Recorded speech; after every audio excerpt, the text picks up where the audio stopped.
بسم الله الرحمن الرحيم. الحمد لله رب العالمين، والصلاة والسلام على سيد الأنبياء والمرسلين وعلى آله وصحبه أجمعين، أما بعد. فقد قال الله تعالى في كلامه المجيد: وكذلك جعلناكم أمة وسطا لتكونوا شهداء على الناس.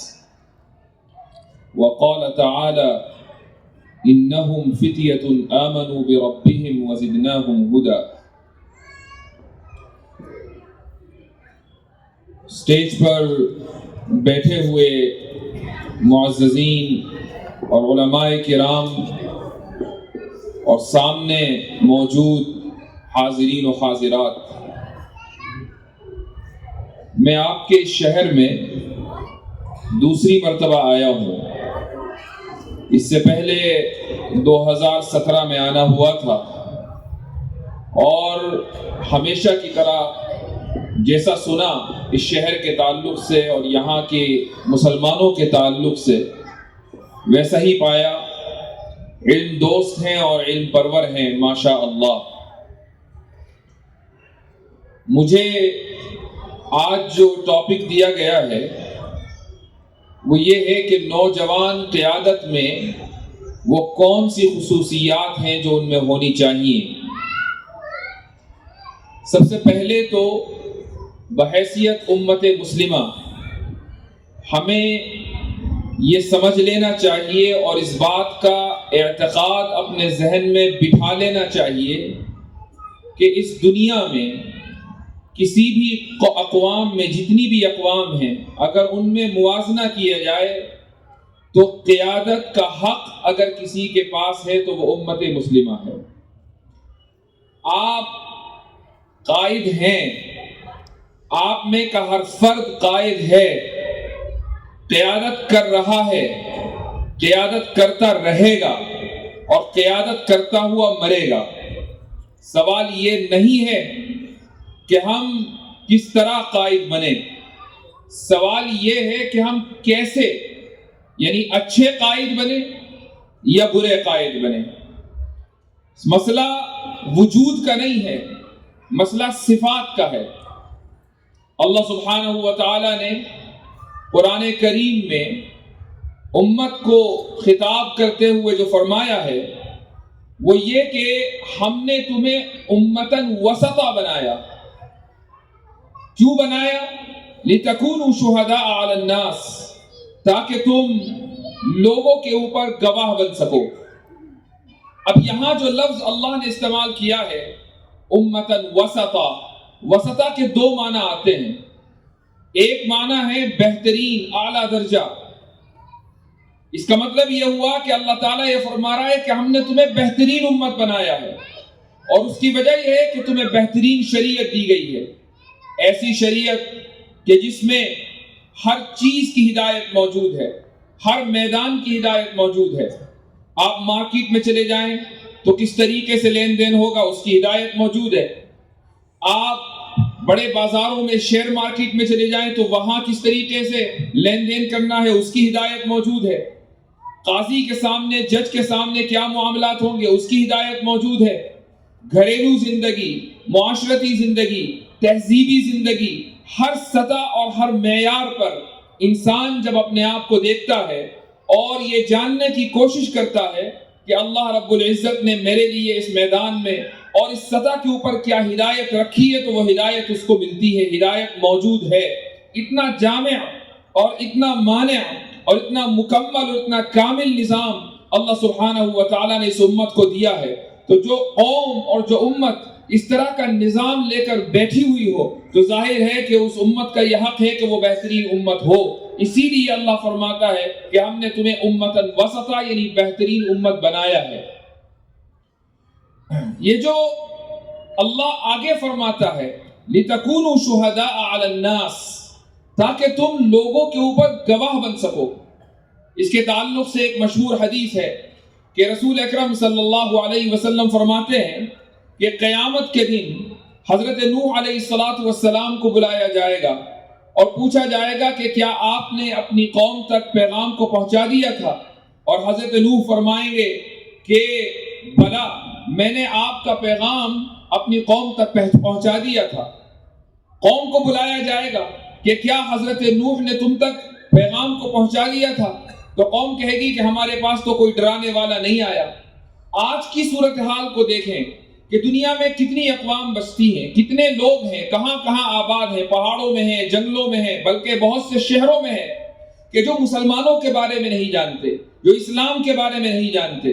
کل کو روز قیامت میں جب ان سے یہ سوال ہوگا کہ کیا مسلمانوں نے، کیا امت مسلمہ نے اللہ کے پیغام کو تم تک پہنچایا، تو ان کا جواب یہی ہونے والا ہے کہ ہمارے پاس کوئی ڈرانے والا، کوئی خوشخبری دینے والا نہیں آیا، ہمیں یہ کوئی بتانے والا نہیں آیا کہ اسلام کیا چیز ہے، ہمیں یہ بتانے والا نہیں آیا کہ اللہ کا پیغام امت کے لیے کیا ہے، اس قوم کے لیے کیا ہے، انسانیت کے لیے کیا ہے، اس دنیا میں بھلائی کا راستہ کیا ہے. ہمیں کسی نے بتایا ہی نہیں.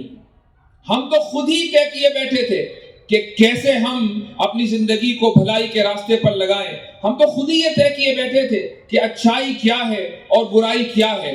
ہم خود یہ ڈیسائیڈ کرتے تھے کہ یہ چیز اچھی ہے اور یہ چیز بری ہے. ہمیں کوئی بتانے والا نہیں تھا کہ ہمارے مالک نے اور ہمارے خالق نے یہ طے کر دیا کہ یہ اچھائی ہے اور یہ برائی ہے.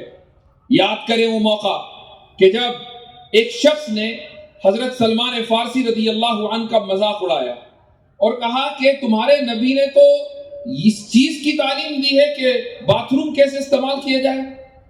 تو حضرت سلمان فارسی رضی اللہ عنہ نے دفاعی پوزیشن اختیار نہیں کی، بلکہ فرمایا بلا، اور یہ فرمایا کہ علمنا رسول اللہ صلی اللہ علیہ وسلم کل شیء حتی القراءۃ، کہ رسول اللہ صلی اللہ علیہ وسلم نے ہمیں ہر چیز کی تعلیم دی ہے، یہاں تک کہ باتھ روم استعمال کیسے کرنا ہے اس کی بھی تعلیم دی ہے.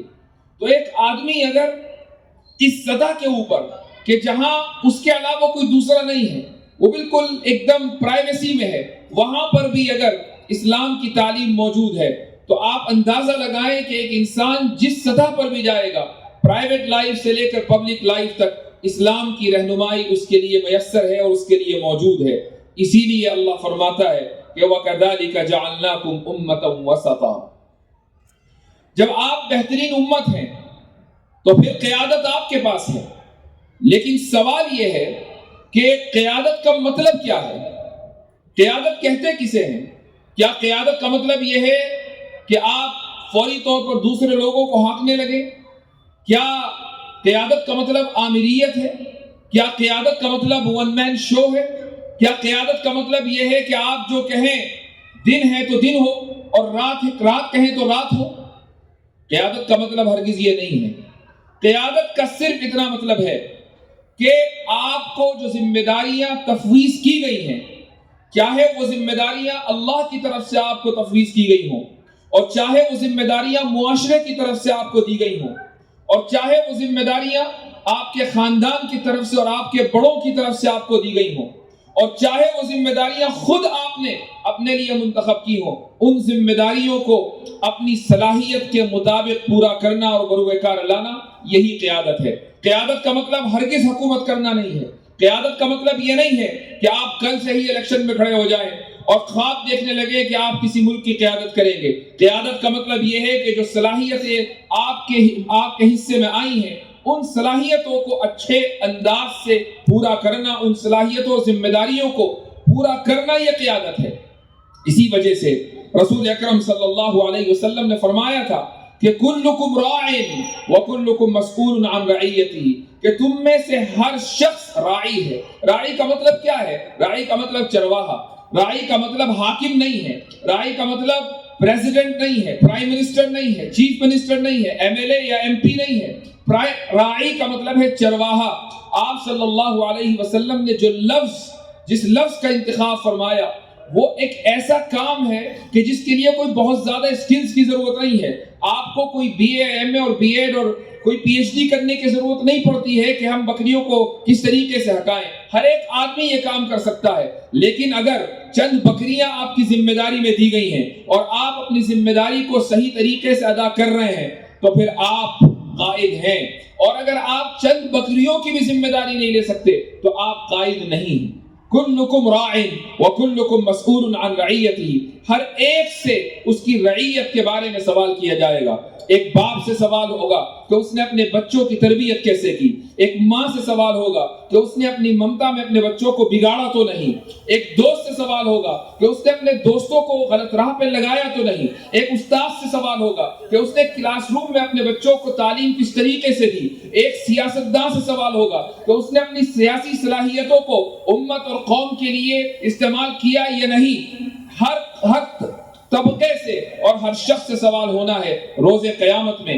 تو قیادت کا مطلب یہ نہیں ہے کہ آپ مثال دیں کسی ملک کی، مثلا نارتھ کوریا ہے، نارتھ کوریا کا جو لیڈر ہے، اگر یہ کہا جائے کہ بھائی وہ بہت بڑا قائد ہے، کیوں؟ اس لیے کہ اس نے یہ طے کیا ہوا ہے کہ اس ملک کے جو لوگ ہیں وہ ہیئر اسٹائل کیسے رکھیں گے، وہ کس وقت اٹھیں گے، کس وقت سوئیں گے، کیا کھائیں گے، کیا پیئیں گے، کس دن روئیں گے، کس دن ہنسیں گے، یہ سارا کا سارا نظام وہاں طے کیا ہوا ہے۔ تو اب اگر کوئی یہ کہنے لگے کہ اس سے مضبوط تو کوئی قائد ہے ہی نہیں، تو اسلامی اصولوں اور معیاروں کے اوپر وہ دنیا کا سب سے فیل قائد ہے، اس لیے کہ جو ذمہ داری اس کو دی گئی ہے وہ ذمہ داری اس نے حسن خوبی کے ساتھ ادا نہیں کی۔ ہاں، ایک شخص کے جس کے ذمے 5 بکریاں ہیں اور وہ 5 بکریوں کی ذمہ داری ادا کر رہا ہے، وہ اس لیڈر سے زیادہ بہتر قائد ہے چونکہ اس نے اپنی ذمہ داری کو حسن خوبی سے ادا کیا ہے۔ تو قیادت کا مطلب صرف اپنی ذمہ داریوں کو ادا کرنا ہے۔ تو میرے بھائیوں، ہماری ذمہ داری کیا ہے؟ اللہ سبحانہ و تعالی سورہ کہف میں کچھ نوجوانوں کے بارے میں بتاتا ہے۔ وہ کہتا ہے کہ انہم فتیۃ آمنوا بربہم وزدناہم ھدی۔ فتیہ کا جو لفظ ہے یہ پلورل فارم ہے اور اس کی سنگولر آتی ہے فتح۔ فتح کے معنی آتے ہیں نوجوان، کچھ نوجوان ہیں۔ انہم فتیۃ، کچھ نوجوان ہیں، ینگ مین ہیں، ینگ بلڈ ہے ان میں۔ انہوں نے کیا کیا؟ آمنوا بربہم، وہ اپنے رب کے اوپر ایمان لائے، وزدناہم ھدی، اور ہم نے ان کی ہدایت میں اضافہ کر دیا۔ لہذا ہمارے نوجوانوں کے کچھ کرنے کے کام ایسے ہیں جن کو سورہ کہف میں اشارتاً اللہ سبحانہ و تعالی نے بیان کر دیا۔ اور اگر ہمارے نوجوان، بچے، بوڑھے، مرد اور عورتیں ان کاموں پر عمل کر لیں، ان ہدایات کے اوپر عمل کر لیں، تو حق کے قیادت ادا کر دیں گی اور اللہ سبحانہ و تعالی کے سامنے ہر شخص روز قیامت میں سرخرو ہوگا۔ وہ کیا ہے کرنے کے کام؟ سب سے پہلا کام تو یہ کہ کچھ کرو، ہاتھ پر ہاتھ دھر کر نہ بیٹھو، حالات کی ستم ظریفی کا شکوہ نہ کرو، یہ مت سوچو کہ حالات بڑے سخت ہو گئے، یہ مت سوچو کہ ہر طرف ظلم ہو رہا ہے، یہ مت سوچو کہ وسائل نہیں ہیں، یہ مت سوچو کہ راستے بند ہیں، یہ مت سوچو کہ میں کیسے کروں گا، میرے پاس چلنے کا طریقہ نہیں ہے، میرے پاس کوئی گائیڈنس نہیں ہے۔ گائیڈنس موجود ہے، اٹھو اور کام کرو، ہاتھ پر ہاتھ رکھ کر نہ بیٹھو۔ اس آیت میں اللہ سبحانہ و تعالیٰ فرماتا ہے کہ یہ جو نوجوان ہیں، ان نوجوانوں نے اپنے کرنے کا کام کیا، اور وہ کیا تھا؟ آمنوا بربہم، ان کے کرنے کا کام یہ تھا کہ وہ اپنے رب پر ایمان لے آئیں۔ چنانچہ وہ اپنے رب پر ایمان لے آئے، پھر اللہ کے کرنے کا کام شروع ہوا۔ اللہ کا کام کیا تھا؟ وزدناہم ھدی، ہم نے ان کی ہدایت میں اضافہ کیا۔ اگر یہ نوجوان ایمان نہ لائے ہوتے تو کیا اللہ سبحانہ و تعالیٰ ان کی ہدایت میں اضافہ کرتا؟ یہ ایمان لائے پہلے، اللہ سبحانہ و تعالیٰ نے ان کی ہدایت میں اضافہ کیا بعد میں۔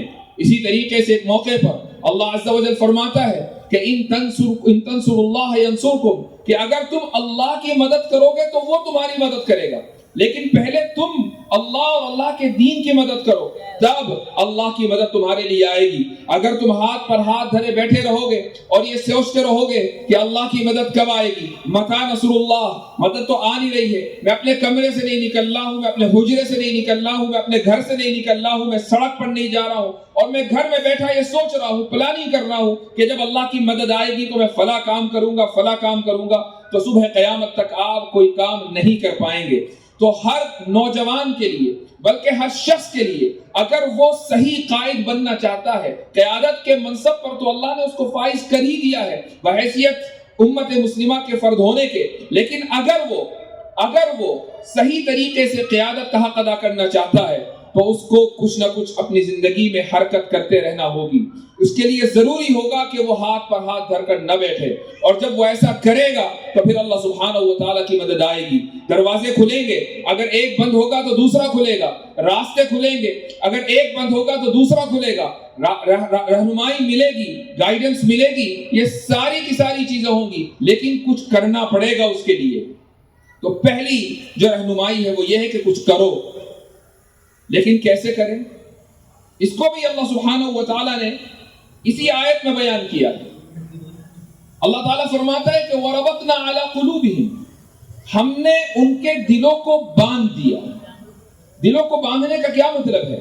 یعنی ان نوجوانوں نے عزم مصمم کر لیا تھا کہ اب اگر ہمیں کوئی بھی طاقت ہمارے سیدھے راستے سے ہم کو بھٹکانے کی کوشش کرے گی تو ہم اس کی اس مس گائیڈنس کو قبول نہیں کریں گے۔ وَرَبَطْنَا عَلَىٰ قُلُوبِهِمْ، اور ہوا یہ تھا کہ ان نوجوانوں نے اپنے وقت کی دجالی تہذیب سے مقابلہ کیا تھا، ہوا یہ تھا کہ انہوں نے اپنے وقت کے بادشاہ کے سامنے لوہا لیا تھا، ہوا یہ تھا کہ پوری قوم مشرک بن گئی تھی اور اللہ سبحانہ و تعالیٰ نے ان کو ایمان کی توفیق دی تھی، اور لوگ ان کو رشوتیں دے رہے تھے، ورغلا رہے تھے، ان کو کسی طریقے سے راہ راست سے ہٹانے کی کوشش کر رہے تھے، یہاں تک کہ ان کا کانورسیشن اور ڈائیلاگ بادشاہ وقت سے چلا، اور انہوں نے صاف اعلان کر دیا کہ ربنا رب السماوات والارض، کہ ہمارا رب آسمانوں اور زمینوں کا رب ہے، ہمارا رب مادیت پرستی نہیں ہے، ہمارا رب اللہ ہے کہ جس نے اس کائنات کو بنایا ہے، جس نے مجھے اور تجھے بنایا ہے۔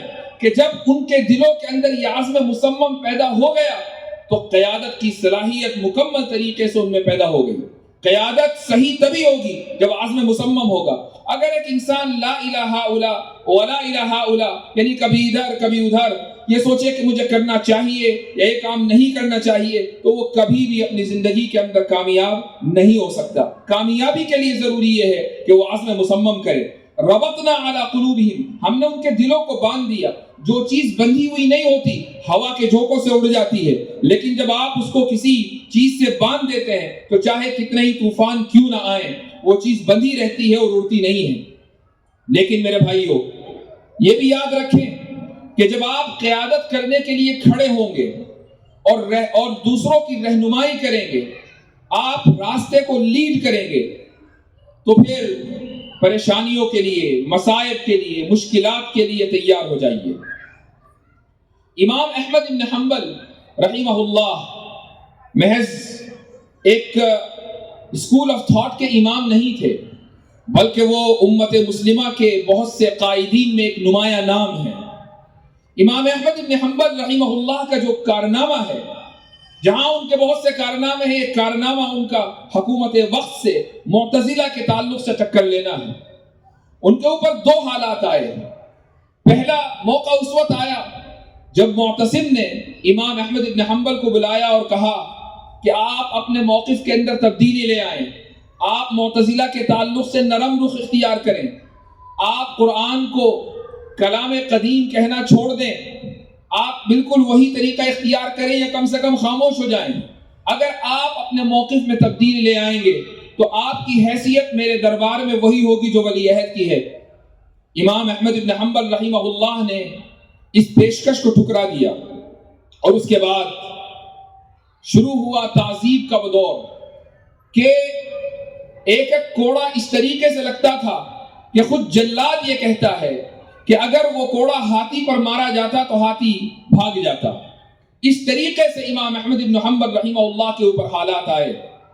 معتصم کا انتقال ہوا، متوکل خلیفہ بنا، اور اس کو یہ عجیب اتفاق ہے کہ اپنے آبا و اجداد کے عقیدے سے بیر تھا۔ وہ امام احمد بن حنبل رحمہ اللہ کا مرید ہوا، اور امام احمد بن حنبل رحمہ اللہ کو جیل سے چھوڑا اور ان کے گھر پر پہنچایا، اور اس کے بعد صورتحال یہ ہو گئی کہ کہاں تو امام احمد بن حنبل کے پاس کھانے کو کچھ نہیں تھا، کوڑے برس رہے تھے، اور کہاں ہر روز اشرفیہ آ رہی ہیں۔ تو امام احمد کے صاحبزادے عبداللہ بن احمد یہ فرماتے ہیں کہ میرے والد یہ کہتے تھے کہ یہ جو دور آیا ہے متوکل کے دور میں، کہ جب میرے پاس روزانہ اشرفیہ آ رہی ہیں، مجھے یہ لگتا ہے کہ یہ زیادہ بڑا امتحان ہے۔ تو امتحان ہر قائد کے سامنے آنا ہے، چاہے وہ امتحان مال و دولت کی صورت میں ہو، اور چاہے وہ امتحان مصائب اور مشکلات کی صورت میں ہو۔ امام احمد بن حنبل رحمہ دونوں طریقے کے امتحانوں سے گزرے ہیں۔ تو میرے بھائیوں، اگر قیادت کرنی اور کرنی ہی پڑے گی، چونکہ اللہ سبحانہ و تعالیٰ نے بنایا ہی قائد ہے، تو بس سوال اس کا ہے کہ ہم اچھے قائد کیسے بنے۔ تو اگر اچھے طریقے سے قیادت کرنی ہے تو پھر اس امت کے جو قائدین ہیں ان کا جو نمونہ ہے، ان کی زندگی ہے، اس کو سامنے رکھنا پڑے گا۔ اس امت کے جو قائدین ہیں ان کے سامنے چیلنجز آئے تھے تو چیلنجز کے لیے تیار رہنا پڑے گا۔ اس امت کے قائدین نے کبھی شکایت نہیں کی، یہ نہیں کہا کہ ہم کب تک کوڑے کھائیں گے، یہ نہیں کہا کہ ہم کب تک جیل کی سلاخوں میں پڑے رہیں گے، یہ نہیں کہا کہ کب تک حالات ایسے ہی رہیں گے، یہ نہیں کہا کہ متى نصر اللہ، یہ کہا کہ ہم قیادت کا حق ادا کرتے رہیں گے۔ اللہ رب العزت نے جو ذمہ داری ہمیں دی ہے اس ذمہ داری کو ادا کرتے رہیں گے، اور آخرت میں اللہ سبحانہ و تعالیٰ کے سامنے اس طریقے سے پیش ہوں گے کہ اللہ رب العزت ہم سے خوش ہوگا اور ہم سے راضی ہوگا۔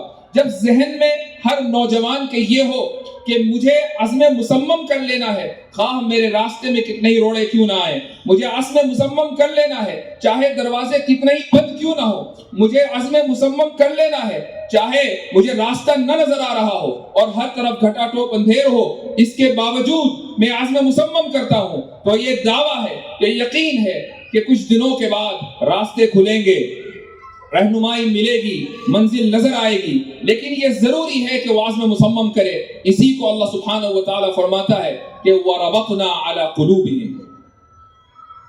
تیسری جو اہم ہدایت ہے اور اس کا تعلق ہمارے دور سے ہے، وہ یہ ہے کہ میرے بھائیوں، یہ دور مادیت پرستی کا دور ہے، اور جب ہم مادیت پرستی کی بات کرتے ہیں تو اس کا مطلب یہ ہوتا ہے کہ ہم اپنا تعلق روحانیت سے ختم کر کے اس دنیا ہی کو اصل الاصول مان لیں، اس دنیا کی ترقی کو ہی اپنا مقصد تسلیم کر لیں۔ یہ یاد رکھیے کہ دنیا ہماری خادم ہے، لیکن جب خادم کو مخدوم کا درجہ دیا جانے لگے تو پھر وہ خادم خدمت نہیں کرتا، بلکہ وہ جس نے اس کو مخدوم بنایا ہے وہ اس کی خدمت کرنے لگتا ہے۔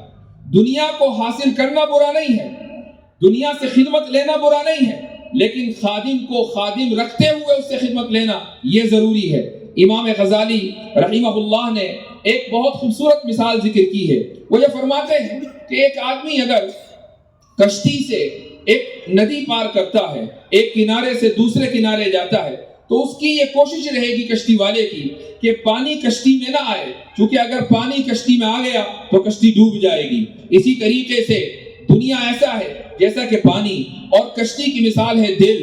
اگر دنیا کی محبت دل کے اندر آ جائے تو دل ڈوب جائے گا، لیکن اگر دنیا باہر رہے اور دل میں اس دنیا کی محبت نہ آئے تو انشاءاللہ یہ دل اس دنیا کی جو ندی ہے اس کو پار کر کے اللہ رب العزت کے سامنے پیش ہو جائے گا۔ تو دنیا کا حاصل کرنا برا نہیں ہے، لیکن دنیا کو خادمیت کے درجے سے ہٹا کر اس کو مخدوم بنا لینا یہ اصل نحوست ہے، اور یہی مادیت پرستی ہے۔ آج کے دور میں ہو کیا رہا ہے؟ آج کے دور میں یہی ہو رہا ہے کہ نوجوان یہ سمجھتے ہیں کہ میں اچھا ہوں اس لیے کہ میرے پاس اتنے پیسے ہیں، میں اچھا ہوں اس لیے کہ میرے پاس فلاں ڈگری ہے۔ نہیں، آپ اچھے اس لیے ہیں کہ آپ کا تعلق اللہ سے ہے، آپ اچھے اس لیے ہیں کہ آپ نے اس اچھائی کے پیمانے کو اختیار کیا ہے کہ جو پیمانہ رسول اکرم صلی اللہ علیہ وسلم کا دیا ہوا ہے۔ آپ اچھے اس لیے ہیں کہ آپ نے برائی کے اس پیمانے سے اپنے آپ کو دور رکھا ہے کہ جو پیمانہ اللہ اور اللہ کے رسول نے طے کر دیا۔ جب آپ کے معیارات اللہ اور اللہ کے رسول کے طے کردہ ہوں گے تو پھر آپ اچھے ہیں، اور اگر آپ کے معیارات اللہ اور اللہ کے رسول کے طے کردہ نہیں ہیں تو آپ مادیت پرستی کا شکار ہیں، اور اس سے بڑھ کر کوئی دوسری برائی نہیں ہے۔ آج کے دور میں انڈیا میں ابھی یہ مسئلہ نہیں ہے، لیکن جن ملکوں میں ہم رہتے ہیں، مغربی ممالک میں، اور یہ میں آپ کو بتا دوں واضح طور سے کہ مغربی ممالک میں میں امریکہ میں رہتا ہوں، اور مجھے وہاں کی صورتحال سے مکمل اس کا ادراک ہے کہ فتنے وہاں جنم لیتے ہیں، فتنے وہاں بنائے جاتے ہیں، اور اس کے بعد ان فتنوں کی پیکیجنگ کی جاتی ہے، اس کے بعد ان کو ایکسپورٹ کیا جاتا ہے، اور آپ لوگ اس کے سبسکرائبرز اور کنزیومرز ہیں۔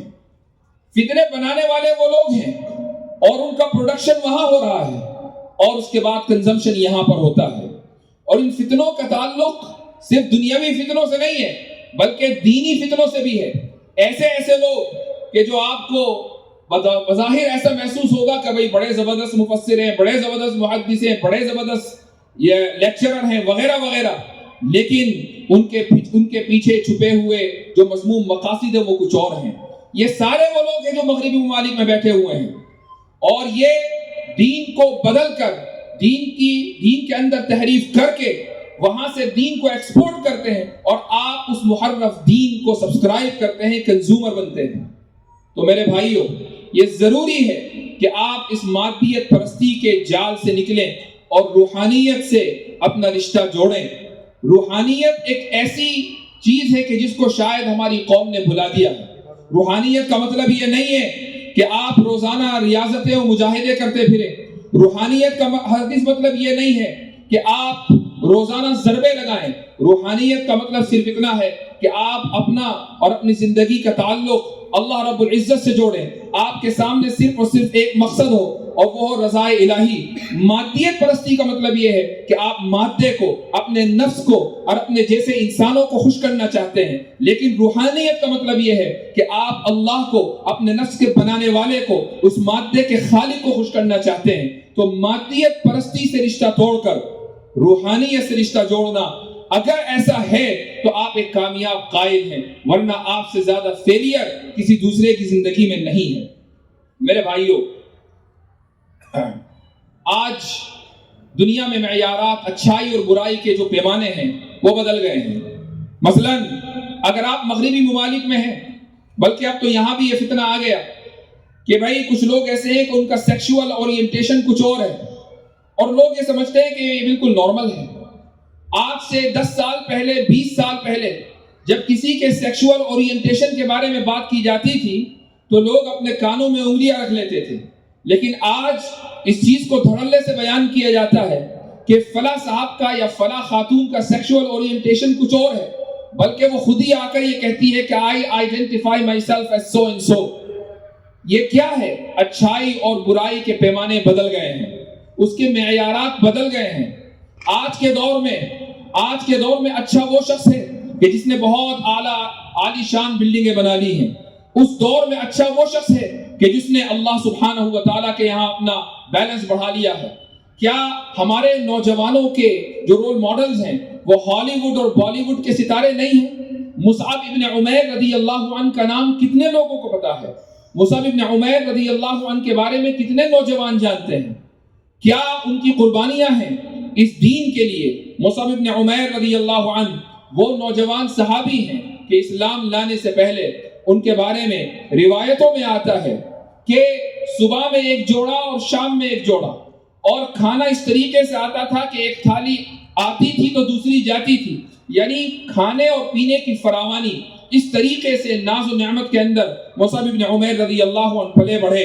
لیکن اسلام لائے اور ان کے والدین نے ان کو ان تمام چیزوں سے محروم کر دیا. مصعب ابن عمیر رضی اللہ عنہ صحیح معنوں میں ایک مضبوط قائد تھے. ان کا دل اللہ سبحانہ و تعالیٰ نے جما دیا تھا، ان کے اندر عزم مصمم تھا. انہوں نے اپنے والدین کے سامنے یہ کہا کہ ربی رب السماوات والارض، کہ میرا رب آسمانوں اور زمین کا رب ہے، میں کبھی بھی کسی کے دوسرے کے سامنے سر نہیں جھکاؤں گا. میں سر جھکاؤں گا تو اللہ رب العزت کے سامنے جھکاؤں گا. والدین نے ان تمام نعمتوں سے، ناز و نخروں سے مصعب ابن عمیر رضی اللہ عنہ کو محروم کر دیا.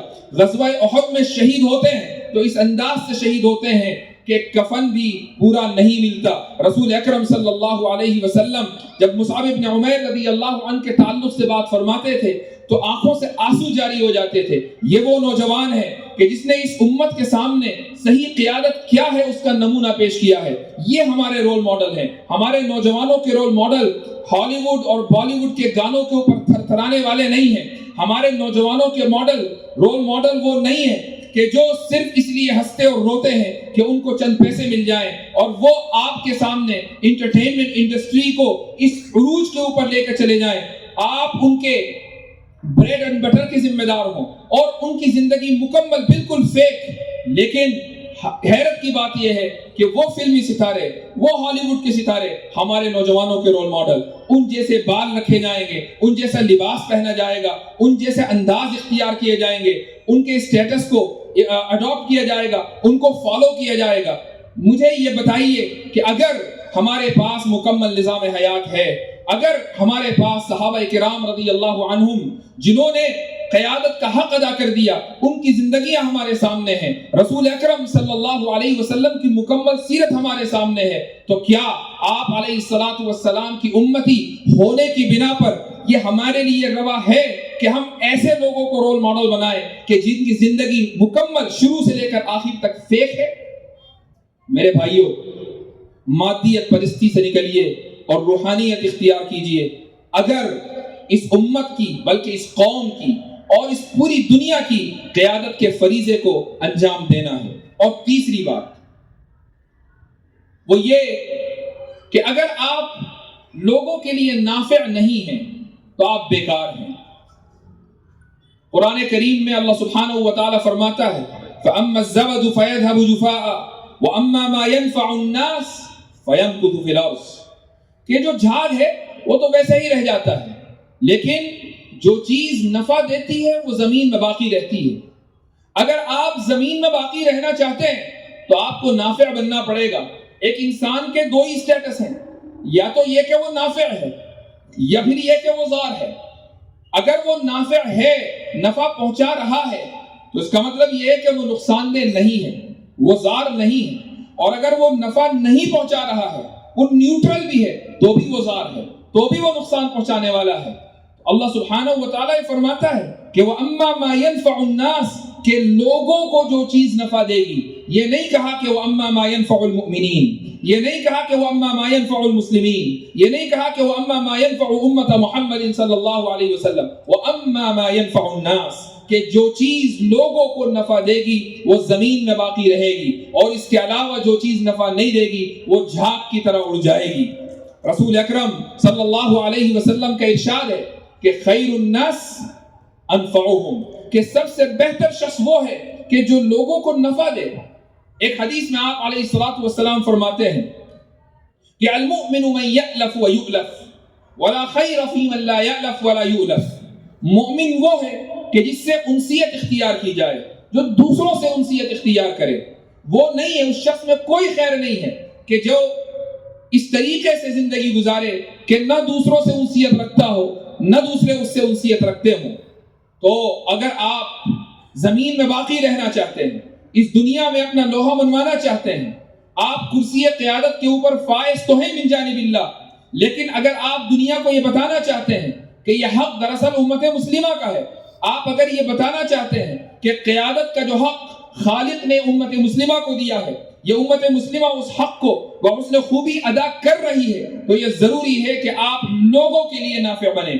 اور جب ہم یہ کہتے ہیں کہ لوگوں کے لیے نافع بنیں، تو اس کا مطلب یہ نہیں ہے کہ صرف آپ مسلمانوں کے لیے نافع بنیں، چاہے وہ غیر مسلم ہو، چاہے وہ کسی بھی مذہب، ملک، ملت، زبان، کلر سے وابستہ ہو۔ آپ کا نفع اس طریقے سے متعدی ہو کہ پوری دنیا اس سے نفع حاصل کرے، تو پھر آپ قائد ہیں۔ اگر آپ کا نفع صرف آپ کے محلے تک موقوف ہے، آپ کا نفع صرف آپ کے گھر تک موقوف ہے، آپ کھاتے ہیں، کماتے ہیں، یقیناً اپنے گھر والوں کو نفع پہنچاتے ہیں، لیکن وہ نفع امت کے لیے نہیں ہے، ملت کے لیے نہیں ہے، ملک کے لیے نہیں ہے، آپ کے پڑوسیوں کے لیے نہیں ہے، برادران وطن کے لیے نہیں ہے، تو پھر آپ قیادت کا فریضہ انجام دینے کا خواب چھوڑ دیجیے۔ اچھا قائد وہ ہے کہ جو پوری انسانیت کے لیے نافع ہو۔ اسی لیے ان آیتوں میں اور ان احادیث میں مسلمین اور مومنین کا لفظ استعمال ہی نہیں ہوا، ان آیات و احادیث میں الناس کا لفظ استعمال ہوا ہے۔ اور آخری ہدایت جو ایک انسان کو اچھا قائد بناتی ہے وہ ہے ایکسلنس۔ ایکسلنس کا مطلب یہ ہے کہ آپ جو بھی کام کر رہے ہیں، یہ کوشش ہونی چاہیے کہ میں اس کام کو اعلیٰ ترین کوالٹی کے حساب کے اوپر لے جا کر کروں۔ مثلا آپ کا کوئی لائف سٹائل ہے، مثال کے طور پر دبئی کو لے لیجئے، ایک بڑی تعداد دبئی گئی ہے اور دبئی جانا پسند کرتی ہے، دبئی میں رہنا پسند کرتی ہے۔ کیوں؟ لائف سٹائل کی کوالٹی ہے، انہوں نے اس کوالٹی کو مینٹین کیا ہے۔ وہ کوالٹی آپ کو اورنگ آباد میں نہیں ملے گی، وہ کوالٹی آپ کو دہلی، ممبئی میں نہیں ملے گی۔ دبئی میں جو لائف سٹائل ہے اور جو کوالٹی ہے وہ آپ کو دبئی میں ملے گا۔ سوئٹزرلینڈ میں جو لائف سٹائل اور کوالٹی ہے وہ آپ کو اسی ملک میں ملے گا۔ اسی لیے لوگ ان ملکوں میں جا کر وہاں رہنا، وہاں گھومنا پسند کرتے ہیں، چونکہ کوالٹی ہے، ایکسلنس ہے۔ اسی طریقے سے طب کے میدان میں لے لیجئے، جب گھر میں کوئی بیمار ہوتا ہے تو آپ یہ نہیں دیکھتے کہ محلے کا سب سے خراب ڈاکٹر کون ہے، اس کو لے جا کر دکھائیں گے، نہیں، بلکہ یہ دیکھتے ہیں کہ شہر کا سب سے بہترین ڈاکٹر کون ہے۔ یہ جو بہترین ڈاکٹر کا سوال ذہن میں آتا ہے وہ اس لیے آتا ہے کہ فطرت اس بات کی متقاضی ہے کہ ہر چیز کے اندر کوالٹی اور اعلیٰ ترین کردار ہونا چاہیے۔ اگر ڈاکٹر ہو تو بہترین ڈاکٹر ہو، انجینئر ہو تو بہترین انجینئر ہو، یہاں تک کہ اگر بچر ہے تو وہ بھی بہترین بچر ہونا چاہیے۔ اور یہ مثال میں نے اس لیے دی کیونکہ رسول اکرم صلی اللہ علیہ وسلم نے کچھ اسی طریقے کی مثال دی ہے۔ آپ فرماتے ہیں کہ ان اللہ کتب الاحسان علی کل شیء، اللہ سبحانہ و تعالیٰ نے ہر چیز میں ایکسلنس کو واجب قرار دے دیا ہے۔ ہر چیز، جو بھی چیز کرنی ہے اس کو اچھے انداز سے کرنا ہے۔ اور آپ فرماتے ہیں کہ فَإِذَا ذَبَحْتُمْ فَأَحْسِنُوا الذِّبْحَ، کہ جب تم کسی جانور کو ذبح کرو تو اچھے طریقے سے ذبح کرو۔ ایسا نہیں کہ ذبح کرنا نہیں آتا، چھری تیز نہیں ہے، جانور کو ذبح کرنا شروع کیا اور جانور درد سے تڑپ رہا ہے، بلکہ ماہر قصائی کی طرح، ماہر بچر کی طرح اس جانور کو ذبح کرنا ہے۔ اب بچری یعنی ایک آدمی اگر قصائی ہے تو اس کے لیے ضروری تو نہیں ہے کہ اس نے اس میدان میں پی ایچ ڈیاں کی ہوں، یہ ضروری تو نہیں ہے کہ وہ اس میدان کے لیے باقاعدہ یونیورسٹیاں گیا ہو، کالج گیا ہو۔ ایک آدمی جب ایک کام کرتا رہتا ہے تو اس کو وہ کام کرنا آ جاتا ہے۔ تو آپ صلی اللہ علیہ وسلم نے مثال بھی وہ دی کہ جو کام ہر انسان کر سکتا ہے، یہ کسی ایسا نہیں ہے کہ صرف ایک خاص طبقہ کرے گا اور دوسرا طبقہ اس سے محروم رہے گا۔ انجینئر اگر آپ بن گئے تو اب آپ ڈاکٹر بننا بہت مشکل ہے، اور ڈاکٹر بن گئے تو انجینئر بننا بہت مشکل ہے۔ لیکن انجینئر اور ڈاکٹر، آئی ٹی پروفیشنل اور ٹیچر، معلم، چاہے کوئی بھی پروفیشن ہو، لیکن بقرعید کے موقع پر ہم پورے نہ صحیح آدھے قصائی تو ہم سب بن ہی جاتے ہیں۔ تو آپ صلی اللہ علیہ وسلم نے جو مثال دی ہے وہ دی ہے کہ جس کا تعلق معاشرے کے ہر طبقے سے ہے۔ اگر اس میں ایکسلنس مطلوب ہے تو پھر وہ خاص اور جو خصوصی جو میدان ہے، اختصاص جن کو کہا جاتا ہے، میڈیکل فیلڈ ہے، آئی ٹی پروفیشن ہے، یا اس کے علاوہ کوئی بھی گورنمنٹ جابز ہیں، اس میں اگر آپ ایکسلنس اختیار نہیں کریں گے تو آپ لوگوں کے لیے نافع نہیں بن سکتے۔ تو میرے بھائیوں، قیادت کے منصب پر تو اللہ سبحانہ و تعالیٰ نے ہمیں فائز کر دیا ہے۔ اب یہاں صرف اتنی بات رہ جاتی ہے کہ ہم اچھے قائد کیسے بنیں۔ اگر ہم سورہ کہف کی اس آیت کو سامنے رکھیں اور ان نوجوانوں کی زندگی کو ذہن میں لے کر آئیں کہ جنہوں نے اپنے وقت کی تہذیب سے لوہا لیا تھا اور جنہوں نے ڈنکے کی چوٹ پر یہ اعلان کر دیا تھا کہ ربنا رب السماوات والارض، اور انہوں نے قیادت کا حق ادا کر دیا تھا، تو اگر آپ ان کی زندگی کو سامنے رکھیں، سورہ کہف کو سامنے رکھیں، تو آپ یقین جانیں کہ بہترین قائد ہوں گے، اور پوری دنیا کے لیے، صرف اپنے محلے اور اپنی قوم و ملت کے لیے نہیں بلکہ پوری دنیا کے لیے نافع ہوں گے۔ لیکن اگر آپ یہ سوچتے رہیں کہ نہیں، ہم اس دنیا میں آ گئے، یہاں ہمیں آ کر کچھ کھانا ہے، کچھ پینا ہے، کمانا ہے اور ایک دن یوں ہی نکل کر چلے جانا ہے، تو قیادت کے منصب کے ساتھ آپ غداری کریں گے، بے وفائی کریں گے، چونکہ یہ منصب آپ کو عطا کر دیا گیا۔ اب ذمہ داری یہ ہے کہ اس کو حسن و خوبی کے ساتھ کیسے ادا کرنا ہے۔ میں انہی باتوں پر آج کی اپنی گفتگو کا اختتام کرتا ہوں۔ میں مبارکباد دیتا ہوں اس ایونٹ کے آرگنائزرز کو کہ انہوں نے ماشاءاللہ یہ ایونٹ یہاں پر منعقد کیا اور اتنے بڑے مجمع کو یہاں جمع کیا، اور ماشاءاللہ یہ مسلسل تیسرے سال یہ ایونٹ منعقد ہو رہا ہے۔ پچھلے سال ان حضرات نے مجھ سے رابطہ کیا تھا اور خواہش ظاہر کی تھی کہ میں اس ایونٹ میں شرکت کروں، لیکن میں وہاں سے اس وقت سفر کر کے نہ آ سکا، اور میری یہ خوش قسمتی ہے کہ میں آج اس موقع پر انڈیا میں موجود تھا، مجھ سے رابطہ کیا گیا اور مجھے یہاں دعوت دی گئی، اور میں اس دعوت کو ٹھکرا نہ سکا۔ میں چاہتا تھا کہ اس شہر میں آؤں، دوبارہ آپ حضرات سے ملوں، اور یہاں پر جو ایونٹس چل رہے ہیں، جو سرگرمیاں چل رہی ہیں، ان سے واقفیت حاصل کروں۔ یہ ایونٹس یا اس طرح کی جو سرگرمیاں آپ کے شہر میں ہو رہی ہیں، یہ دراصل آپ کی قائدانہ صلاحیت کی غماز ہیں۔ آپ بہت سے وہ کام کر رہے ہیں جو انڈیا کے دوسرے شہروں کے مسلمان نہیں کر رہے ہیں۔ مجھے ابھی بتایا گیا کہ یہاں مسجدوں میں، بہت سی مسجدوں کے اندر پریچے ڈے منایا گیا، یعنی غیر مسلموں کو مسجدوں میں بلایا گیا اور ان کو بتایا گیا کہ ہم مسجدوں میں کیا کرتے ہیں، کیسے عبادت کرتے ہیں، ہم خطبہ کیسے دیتے ہیں، نمازیں کیسے پڑھتے ہیں، اور اس طریقے سے انہیں جو بھی غلط فہمیاں ان کے ذہنوں میں ہوں گی ان غلط فہمیوں کو دور کیا گیا۔ یہ در حقیقت وہ کام ہے کہ جو رسول اکرم صلی اللہ علیہ وسلم کی زندگی میں ہوا کرتا تھا۔ آج آپ دیکھیں کہ اس ملک کے طول و عرض میں جو مسجدیں ہیں ان مسجدوں کا نماز کے علاوہ دوسرا کیا کام رہ گیا ہے؟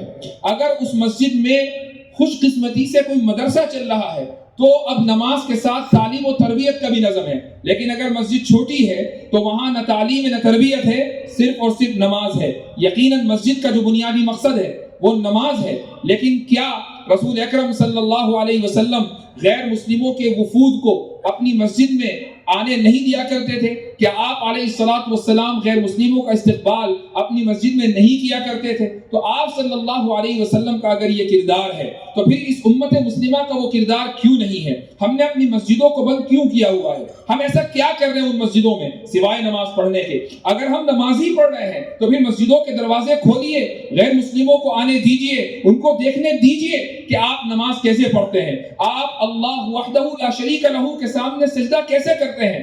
آپ یقین جانیں کہ آپ کا ایک سجدہ ان کے دل تک پہنچے گا اور انشاءاللہ دنیا کی قسمت بدلے گی، آپ کے سجدوں کی بدولت بدلے گی اور آپ کی قیادت کی بدولت بدلے گی۔ دعا کرتا ہوں کہ جو کچھ کہا گیا اللہ سبحانہ و تعالیٰ اسے قبول فرمائے، اور جو کچھ اگر ایسا کچھ ہے جو نامناسب ہے تو اللہ سبحانہ و تعالیٰ معاف فرمائے۔ جزاکم اللہ خیر الجزاء وآخر دعوانا الحمد للہ رب العالمین۔